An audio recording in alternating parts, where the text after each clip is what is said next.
Hey guys, welcome to You Don't Know Ball. This is Mock Draft Madness. We're in day 7 of doing a mock draft every day until the NFL draft in April. This is You Don't Know Ball, and if you don't know ball and want to know ball, be sure to subscribe, leave a comment, let me know your favorite and least favorite pick from this mock draft, leave a like. We're growing the channel every day. Really appreciate all your help. So let's get right into it. So the first thing I'm going to do is I'm going to start off with 2 trades, okay? So I've been hearing more and more, just here and there, that the opportunity for the Patriots to trade back with a new regime in place here is becoming more likely. Just because, I know there was a report that came out during the combine that basically said like they'd be okay with any of the quarterbacks, and I'm sure Drake Maye did great, and he's looking like he's going to be the 3rd quarterback off the board now. For whatever reason, Jaden Daniels is rising.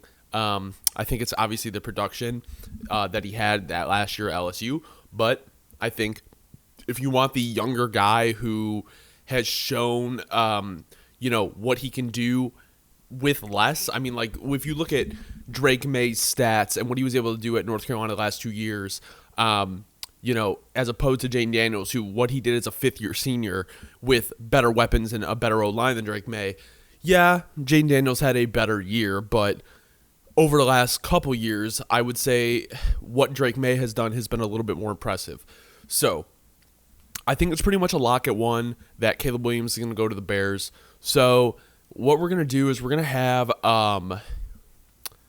the New England Patriots trade out here. And I think what I want to do is I'm thinking more and more that, it's not said and done, but I know this is a long preference before we get into the draft. I think Kirk Cousins might end up in Atlanta because I think they're willing to throw money at him that the Minnesota Vikings are not. I don't think it's a done deal at all. We'll know on Monday or between Monday and Wednesday, really, between that free agency period. But what we're going to do is we are actually going to have the Broncos trading up 2-3 just to mix it up a little bit.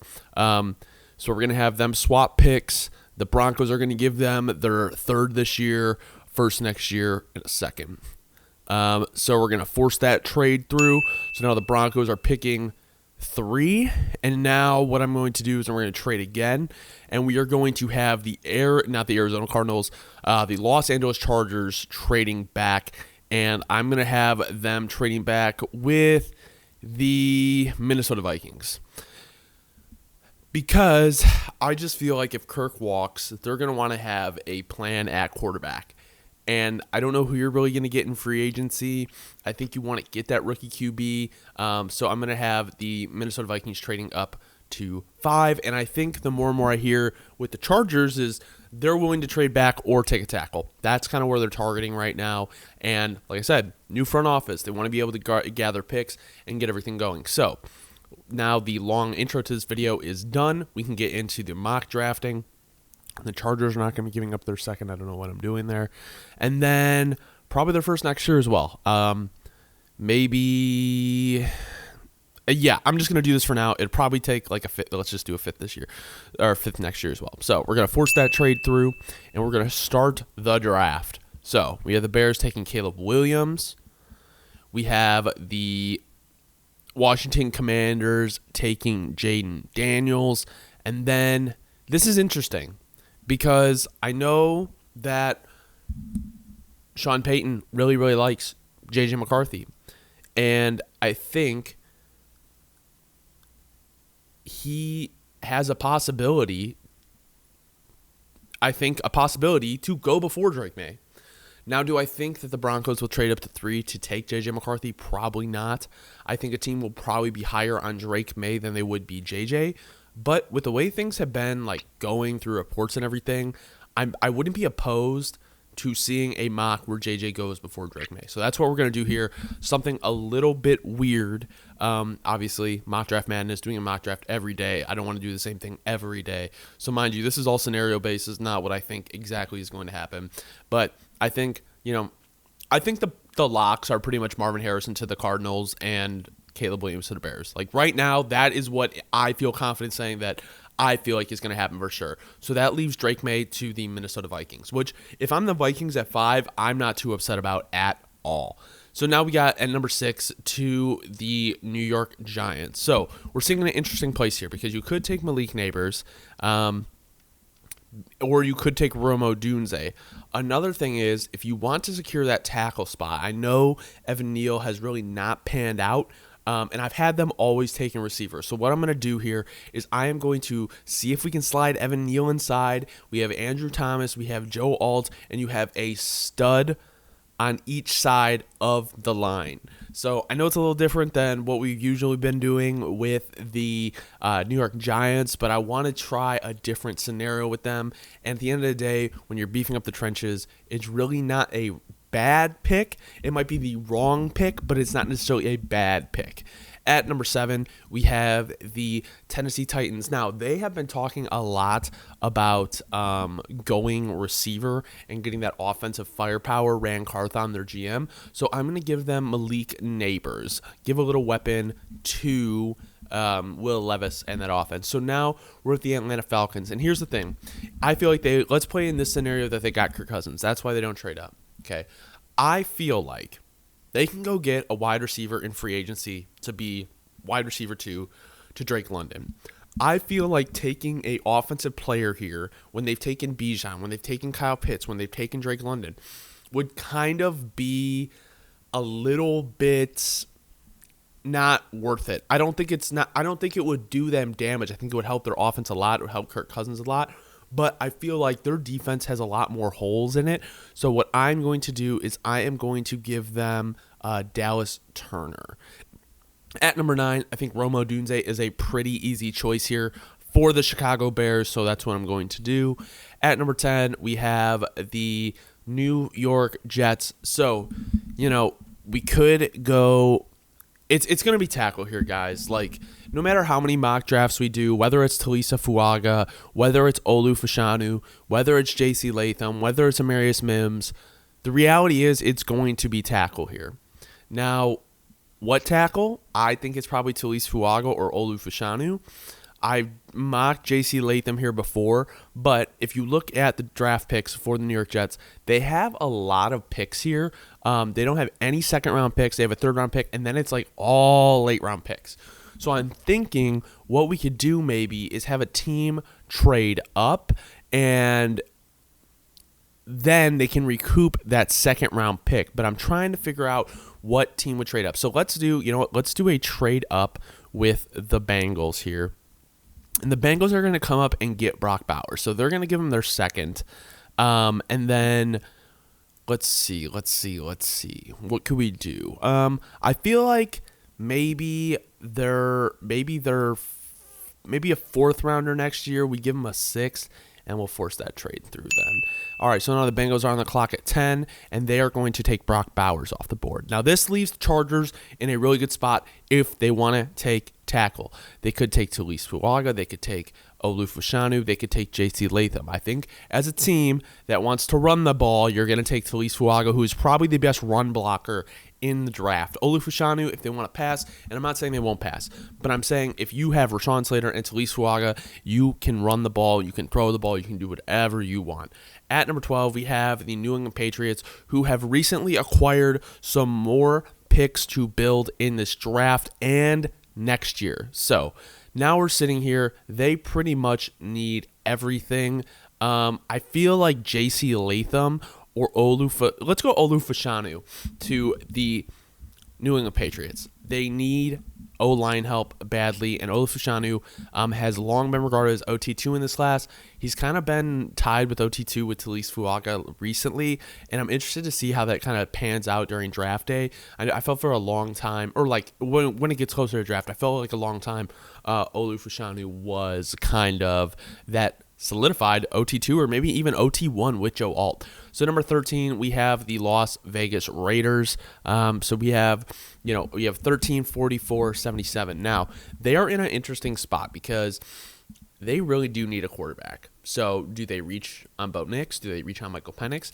Let's see if there's another team that wants to come up here. So here's what I'm going to do. I'm going to make a risky trade here, and this is probably not going to happen, but it's going to put them in prime spot to take a quarterback at the end of the round. I am going to have them move up move back to the Buffalo Bills spot, and the Bills are going to have to give a decent amount to get there. Probably this trade, probably a little bit more or less. So now the Bills are on the clock, and I am going to have them taking. Do I have them taking Jared Verse or Byron Murphy? They have Ed Oliver. I'm going to give them Jared Verse and give them another edge weapon to work with on that defense. At number 14, we have the New Orleans Saints. Now, they need D-line help, and I keep going tackle here. So what I'm going to do is I'm going to mix it up, and I am going to give them Byron Murphy. At number 15, we have the Indianapolis Colts. They really need a corner. They could use defensive interior because Grover Stewart's getting a little bit older. And you're sitting here right here with Terzon Newton.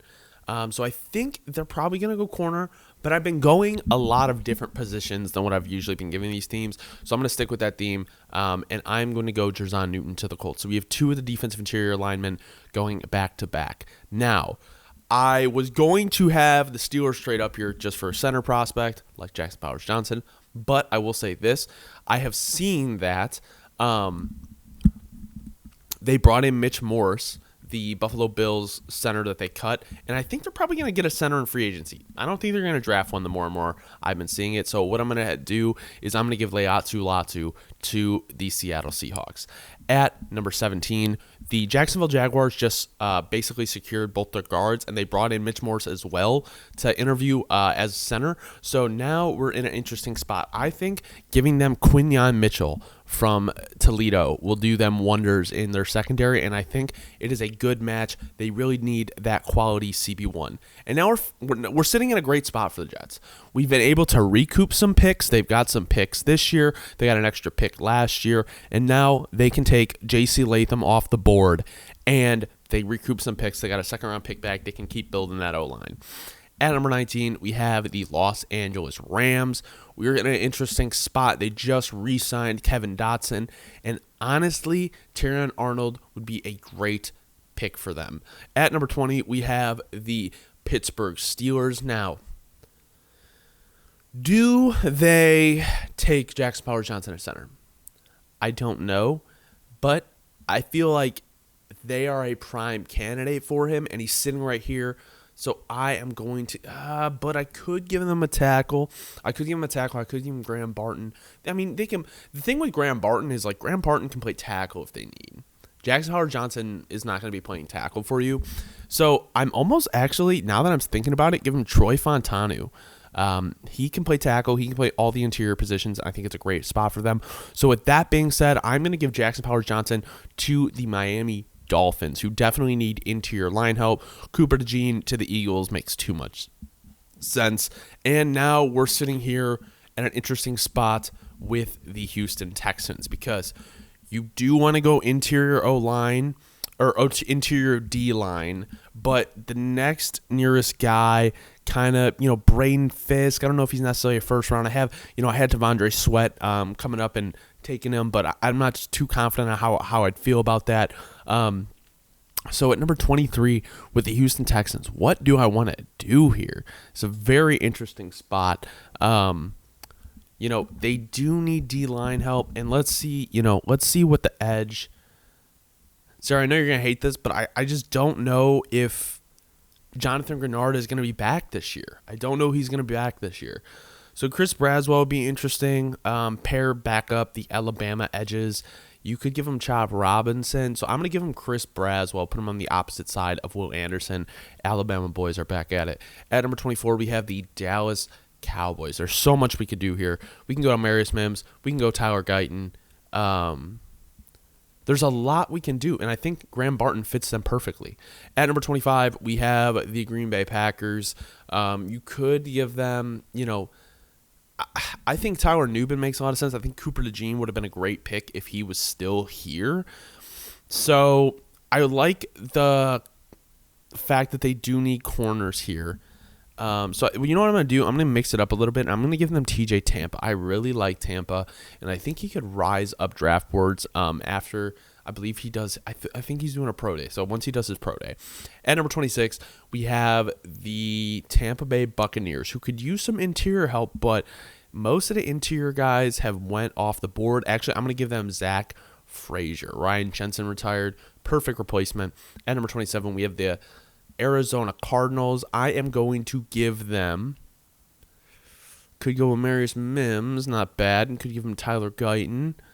There's a lot of, I'm going to give them, we had them taking Marvin Harrison Jr., so I don't want to double up on receiver here. I'm going to give them a defensive player. I'm going to give them Chop Robinson. I think it's a good pick for Jonathan Gannon. At number 28, we have the Las Vegas Raiders. So this is an easy pick because, it's an easy pick in terms of position. I personally think Penix, I prefer Penix to Nix, just in terms of QB5, if we're going to go there. And I don't know who fits the Raiders the better, so I'm just going to go Penix here because I would tend to think teams are more willing to take the chance on Penix. Well, that's tough because of his injury history. I just like Penix's arm more. I just like the way he plays more.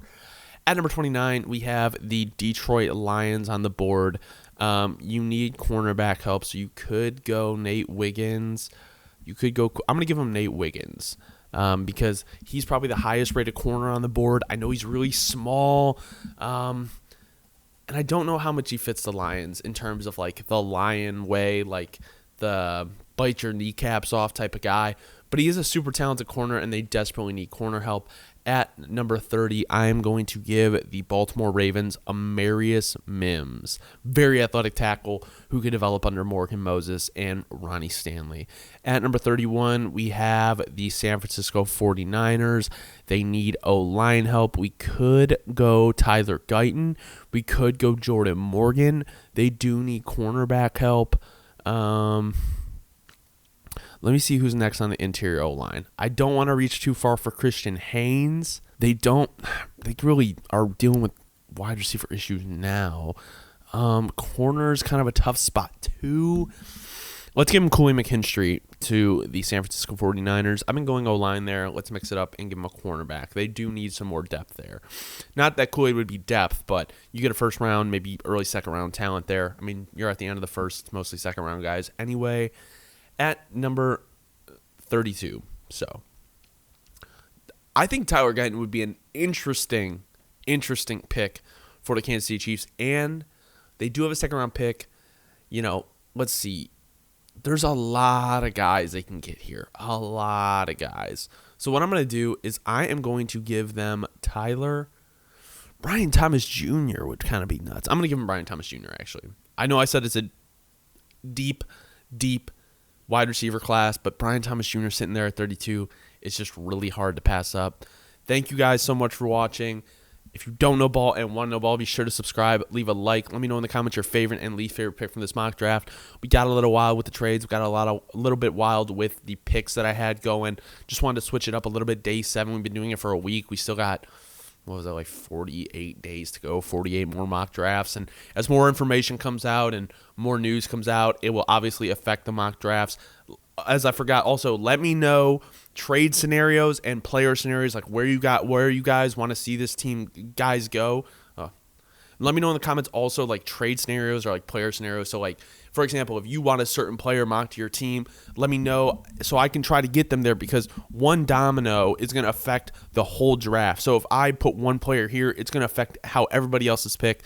And we're going to be doing this every day for the next 49 days. Let's keep it interesting. Thank you guys so much for watching. Have a great rest of your night.